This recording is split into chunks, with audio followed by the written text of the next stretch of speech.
on s'est maintenu aux environs de 2574.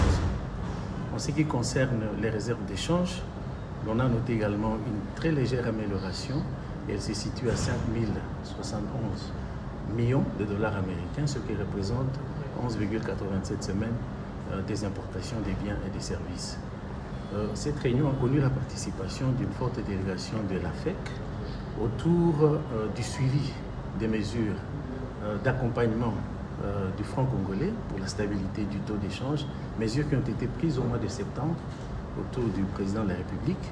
Il était donc question de s'assurer de l'exécution et par le gouvernement et par nos partenaires de la FEC de ces mesures.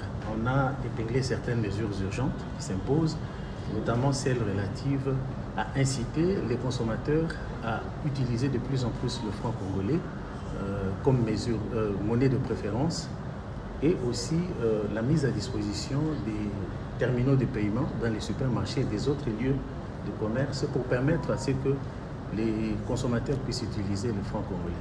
On a également évoqué des mesures de lutte contre la fraude douanière qui impactent sur le taux d'échange, ainsi que des mesures progressives à mettre en place pour formaliser l'économie congolaise qui est dominée, comme vous le savez, par l'économie informelle.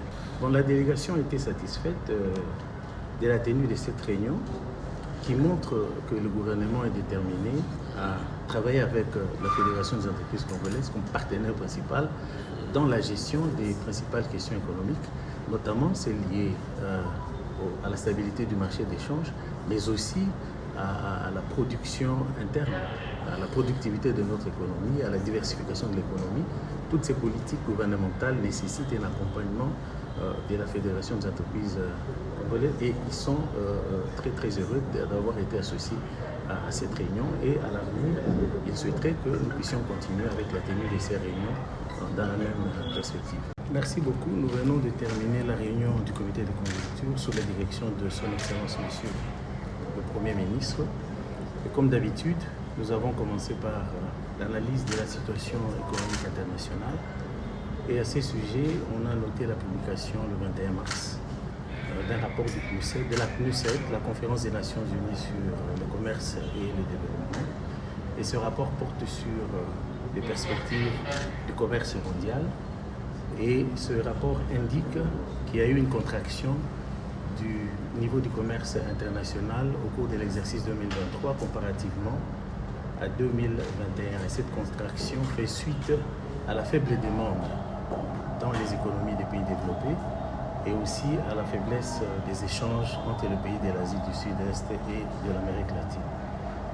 On a aussi constaté au niveau de l'évolution des prix des principaux produits miniers, l'augmentation du prix du cuivre et du prix du cobalt au cours de la semaine du 18 au 22 mars. Au niveau national, il y a deux faits saillants. Le premier fait saillant, c'était le lancement, la relance plutôt, dans une cérémonie présidée par le Premier ministre le 18 mars du programme sino-congolais, programme signé, communément connu comme le contrat chinois. C'est un programme signé entre les groupes des entreprises chinoises et le gouvernement de la République démocratique du Congo et qui porte sur la production minière et la construction des infrastructures. L'on note également au cours de la même semaine la tenue d'un atelier par le ministère de Finances de la restitution d'une étude sur des faisabilités sur l'informatisation de la collecte des revenus des contraventions routières. Vous comprenez que c'est pour la maximisation des recettes, mais aussi pour améliorer la sécurité des usagers de nos routes et même des répercussions sur la sécurité de l'État.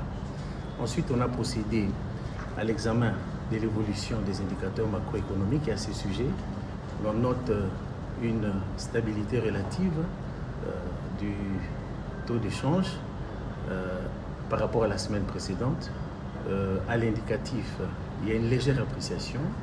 Le franc congolais se négocie à 2754 contre le dollar américain à l'indicatif, et au parallèle,